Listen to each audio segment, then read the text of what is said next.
Jeunesse, croissance et moteur de développement. Placer sa confiance en la jeunesse, c'est relever tous les défis liés à une nation.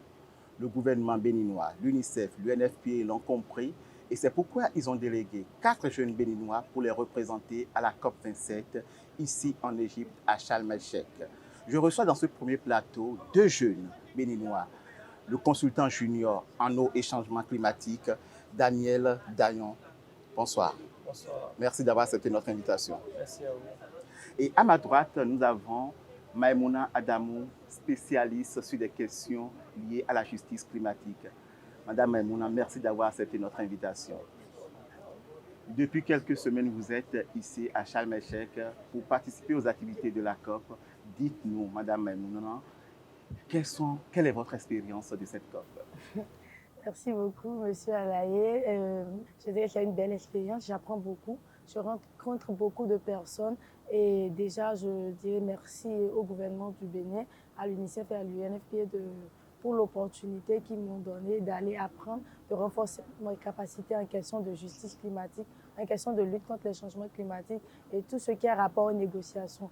Je dirais que nous sommes jeunes, oui, nous sommes prêts, nous avons du potentiel, mais nous avons besoin de renforcement de capacités. Et ma participation à cette COP est beaucoup plus liée à mon renforcement de capacités, vu que j'ai bénéficié d'un appui technique de Global Action depuis ma sélection, et je dirais notre sélection, mes collègues et moi, jusqu'à aujourd'hui. Et cela nous a permis d'être préparés, d'être prêts pour la COP, de ne pas venir divaguer, se promener, mais de venir et participer au side event, animer des side events et apprendre encore d'autres side events. Et nous avons été alloués à chacun à un coach. Et je dirais avec le prof Ibila, j'ai appris beaucoup de choses sur le coronivia, l'agriculture, comment faire des négociations. Et j'ai appris beaucoup. Donc je dirais que mon expérience a été fructueuse. Et je souhaiterais cela à tout jeune qui est engagé dans les luttes contre les changements climatiques. Je souhaiterais qu'il participe quand même aux séances de négociation, voir comment faire porter la voix de la jeunesse de son pays et de l'Afrique, pourquoi pas de toute la jeunesse francophone, à des séances, à des tables de prise de décision. Du coup, je dirais que c'est une belle expérience. Et merci à tous, merci aussi. Merci à toi, Maïmouna. Et je dirais, Daniel ne me dira pas le contraire. Quel bilan fais-tu de cette COP? Merci à vous. Je vais dans le même sens que ma collègue, c'est que notre participation s'est axée sur 3 points essentiels. On a eu à animer des side events, des panels de haut niveau. On a été affecté à des experts négociateurs de la délégation du Bénin pour justement apprendre à leur côté, voir déjà comment est-ce qu'ils arrivent à défendre les enjeux du Bénin lors des sessions de prise de décision et après qu'on puisse être à même de prendre la relève en tant que jeune de notre pays. Et en fait, la COP, c'est une occasion pour avoir des opportunités, pour rencontrer des potentiels partenaires. Ce n'est pas à la COP qu'on aura directement des financements, mais on a des opportunités, on a des personnes ou ressources qu'on peut contacter, avec qui on rentre en contact. Il va falloir maintenant, après la COP, faire le lobbying, pouvoir échanger avec eux, continuer les discussions avec eux pour finalement découler sur des sources de financement ou bien des appuis techniques pour mettre en œuvre des projets d'action concrets, pour pouvoir justement lutter contre les changements climatiques dans notre pays, le Bénin. Donc je dirais que c'est une très belle participation jusque-là. Et on a beaucoup appris individuellement, je dirais, chacun en fonction de nos différents domaines d'intérêt, nos centres d'intérêt. On a pu beaucoup apprendre. Et je pense qu'au retour, on aura beaucoup d'éléments à partager avec les autres jeunes au Bénin. Si on te demande qu'est-ce qui t'a le plus marqué, une seule chose qui t'a le plus marqué à cette COP? Waouh, une seule chose, ça serait beaucoup. Pourquoi pas 2 peut-être? Non, il y a beaucoup de choses, mais choses. sur beaucoup de choses, peut-être tu as une qui t'a particulièrement Bon, je dirais ce qui m'a le plus marqué, c'est d'abord notre session au niveau du pavillon des ODD des Nations Unies. On a eu au fait à présenter un projet de principe d'action d'engagement pour les jeunes qu'on a élaboré ensemble avec mes collègues, avec l'appui technique de Global Actions. On a essayé un peu de collecter en fait les outils et stratégies développés par les organisations au plan régional, local, qu'elles soient gouvernementales ou non gouvernementales, pour voir un peu quels sont les outils stratégiques qu'ils ont développés pour engager les jeunes, mais faciliter l'engagement des jeunes dans la mise en œuvre des activités, de leurs projets, de leurs différentes initiatives. Donc, au fait, on a collecté tout cela qu'on a mis dans un document. On a sur cette base-là, défini au fait des axes d'intervention pour faciliter l'engagement des jeunes dans la mise en œuvre des ODD et dans l'accord de Paris. On a fait des propositions également. Donc, lors de cette session au niveau du pavillon des ODD là, on a pu en fait présenter cela et cela a été validé par l'assistance. Et on pense que justement, on a recueilli des recommandations pendant la séance. Donc, on va les intégrer et continuer le travail pour qu'on puisse finaliser notre projet de document plan d'action, mes principes d'action pour l'engagement des jeunes. Pour l'engagement des jeunes. Mais maintenant, je viendrai vers toi pour te poser la même question. Des différentes activités auxquelles vous avez participé, qu'est-ce qui t'a le plus marqué? Une seule activité qui t'a...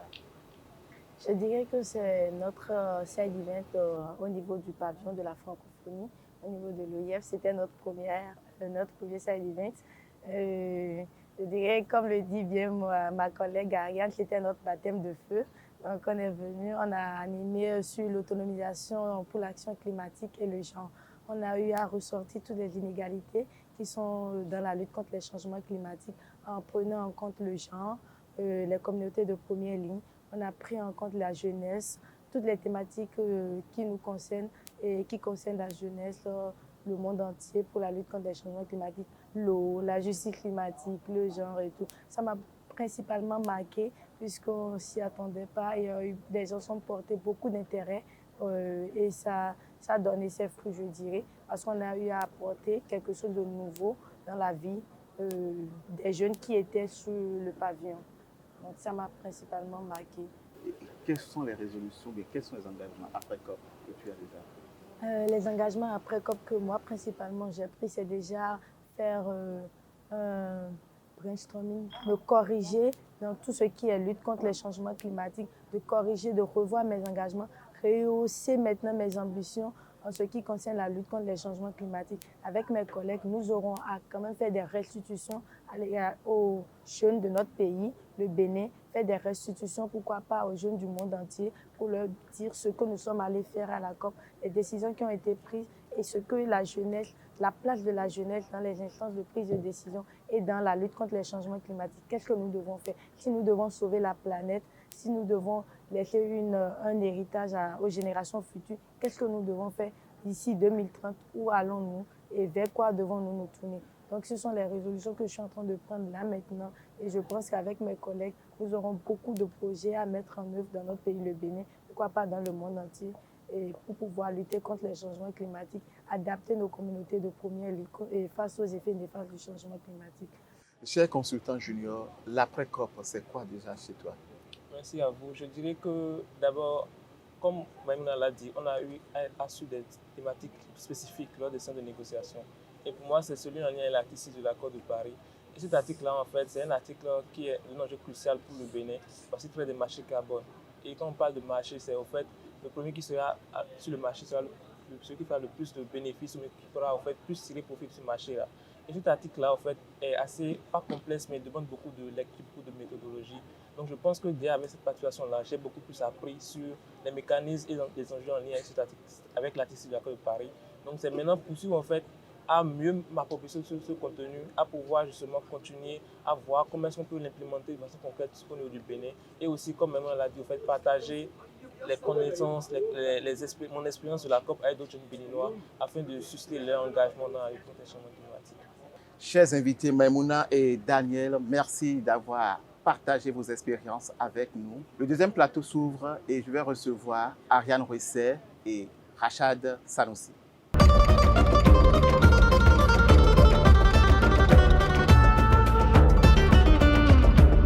Comme annoncé, je reçois pour vous Rachad Sanoussi, assistant projet partenariat à Écolotrip, et Ariane Roisset, journaliste spécialiste des questions genre et changement climatique. Merci d'avoir accepté notre invitation. Rachad Sanoussi, parlez-nous de votre participation à la COP27. Okay, merci, monsieur. Comme vous l'avez dit tout à l'heure, je suis assistant projet partenariat à Écolotrip. Écolotrip est une organisation de jeunes acteurs dans la lutte contre les changements climatiques et dans la préservation de l'environnement. Je suis aussi jeune champion du numérique et engagé dans la mobilisation de la jeunesse dans la lutte contre les changements climatiques. Et parlant de la COP27, la conférence des parties sur le climat, le mot d'ordre, c'est Together for Implementation, ensemble pour la mise en œuvre. Et pour revenir à votre question, concernant ma participation à cette COP, je vais la partager en 3 points clés. Déjà, je vais parler de la COI 17, la conférence des jeunes sur les changements climatiques, qui vient souvent en prélude de la COP27. Et ensuite, je parlerai des side events et panels. Et finalement, je vais parler des séances de négociation. Donc, pour revenir au premier point, je dirais tout simplement, parlant de la COI17, c'est-à-dire la conférence des jeunes sur les changements climatiques. C'est une conférence qui vient chaque année en prélude de la conférence des partis sur les changements climatiques. Et en tant que point contact pays, j'ai pu participer à la COI17 et ça m'a permis de rencontrer d'autres jeunes qui militent dans le même domaine. Et cette COI17 a abouti à une déclaration qui a été présentée à la COP27. Maintenant, parlant des side events, avec mes collègues et autres délégués, nous avons animé plusieurs side events et plusieurs panels sur plusieurs thèmes, dont le genre et les changements climatiques, l'adaptation, la résilience au changement climatique et aussi comment mobiliser les jeunes dans les instants de décision quand on parle de lutte contre les changements climatiques. Maintenant, quand on parle de séances de négociation, j'ai pu participer à plusieurs séances, notamment sur les questions de finances climatiques et aussi sur l'agriculture, c'est-à-dire Coronivia. Et là, déjà dans les salles, je remarque qu'il y a la présence de certains jeunes qui représentent leur pays à cette table de négociation. Et il faut noter qu'à cette COP, on a, pour la première fois dans l'histoire de la COP, une journée qui a été dédiée pour les questions des enfants et des jeunes. C'est très bien. Et aussi, on a un pavillon qui est aussi dédié exclusivement pour les jeunes. Et c'est vraiment une surprise pour moi de voir certains jeunes déjà dans ces salles de négociation et pouvoir être assistés par nos mentors dans ces salles de négociation. C'est très important pour nous parce qu'il faut que les jeunes soient de plus en plus impliqués dans les processus décisionnels quand on parle de lutte contre les changements climatiques. Et c'est un peu ça, je pourrais dire, par rapport à ma participation à la COP27. Et c'est sûrement pour ça, pour l'implication des jeunes, que l'UNICEF, l'UNFPA et le gouvernement béninois ont eu confiance en vous sélectionnant pour votre participation. Ariane Rousset, journaliste spécialiste des questions genre et changement climatique. Votre participation à la COP, qu'est-ce qu'on peut retenir de ça? Ok, merci à vous, monsieur Alaye, pour la question. Concernant ma participation, c'est une première fois que je participe à la COP et c'est la COP 27. Je peux dire que ce fut une belle expérience de venir à la découverte ou bien de venir rencontrer d'autres jeunes, d'autres délégations de jeunesse d'autres pays, plusieurs pays d'ailleurs, et j'ai pu entrer en contact avec ces jeunes-là. Et je peux dire que quand j'aurai besoin d'une chose ou bien d'un sujet, d'une thématique à débattre dans l'un de ces pays, que ce soit en Afrique comme en Europe ou dans les autres continents, j'ai des contacts, j'ai pu, élargir mon carnet d'adresses également. Et laissez-moi vous dire que lors de cette participation, j'ai pu participer à des side events, on a pu organiser avec les autres délégués de l'UNICEF, et la délégation béninoise de la jeunesse. On a pu organiser des side events au niveau de l'OIF, au niveau du Fonds bleu, du bassin du Congo Fonds bleu. On a pu organiser au niveau du pavillon des ODD. On a organisé plusieurs side events, plusieurs événements. Et ça m'a permis aussi, c'est une occasion pour moi d'aller en salle de négociation, de voir comment ça se passe quand on parle des négociations. Ariane Rousset, quelles seraient tes projections après cette COP?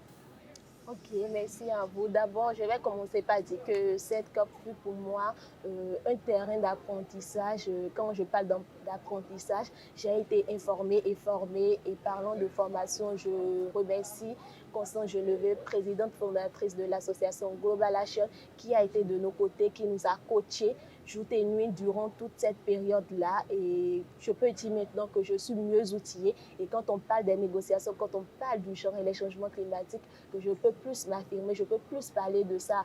Et c'est aussi une opportunité pour moi de rencontrer, d'aller à la rencontre des figures emblématiques quand on parle du secrétariat des Nations Unies sur le changement climatique. Et également, après cette COP-là, quand on reçoit, on donne. Donc, à la fin, quand on va retourner au pays, il s'agira maintenant d'apporter ou bien de porter l'information à l'endroit des autres couches de la société, pas seulement à l'endroit de la jeunesse béninoise, puisque les changements climatiques ne concernent pas seulement la jeunesse béninoise, mais il faut porter l'information à ces personnes-là les plus vulnérables qui sont touchées ou bien qui vivent au quotidien les effets néfastes des changements climatiques. Et quand je dis ça, je vais parler également des femmes, je vais parler des enfants, je vais parler des personnes vivant avec un handicap. Donc, il faut porter l'information vers toutes ces couches-là pour montrer que oui, il y a notre planète qui souffre, il y a notre terre qui souffre. Il faut trouver des solutions, il faut apporter les solutions qu'il faut. Et je pense que quand toutes ces personnes-là auront l'information et seront formées pour cela, ils vont ensemble et on va ensemble trouver des solutions. Ils doivent trouver des solutions qu'il faut pour qu'ensemble, comment dit-on, on puisse atteindre l'objectif de l'accord de Paris qui est de réduire le réchauffement climatique à 1,5 degré Celsius dans les années prochaines. Merci à Jeanne Recep pour cette brillante présentation. Et Rachad Sanoussi, après COP, c'est quoi chez toi? Merci pour la question. Déjà, il faut noter qu'en termes d'acquis pour cette COP, c'est vraiment immense. Déjà, depuis l'annonce des résultats, nous avons été encadrés par Global Action via sa présidente. Et participer à cette COP, on apprend beaucoup. C'est un renforcement de capacité pour nous en tant que jeunes. Et c'est très important pour nous de pouvoir restituer tout ce que nous avons appris ici au pays, une fois de retour au pays. Nous allons organiser des séances de restitution et histoire d'informer la population, surtout les couches les plus vulnérables, notamment les enfants, les jeunes, les femmes, pour qu'ils soient au courant de tout ce qui a été décidé à cette COP. Et notamment, il faut qu'on travaille encore plus pour mobiliser les jeunes. C'est vrai que des choses sont faites, mais nous devons travailler à ce que les jeunes soient pris en compte en grand nombre dans les processus décisionnels, c'est-à-dire qu'ils puissent devenir des parties prenantes quand on parle de lutte contre les changements climatiques. Chers téléspectateurs, ce sera tout pour cet entretien récapitulatif avec les délégués béninois envoyés par le gouvernement béninois, l'UNICEF, l'UNFPA à la COP 27 en Égypte à Sharm el-Sheikh. Restez toujours CFOI.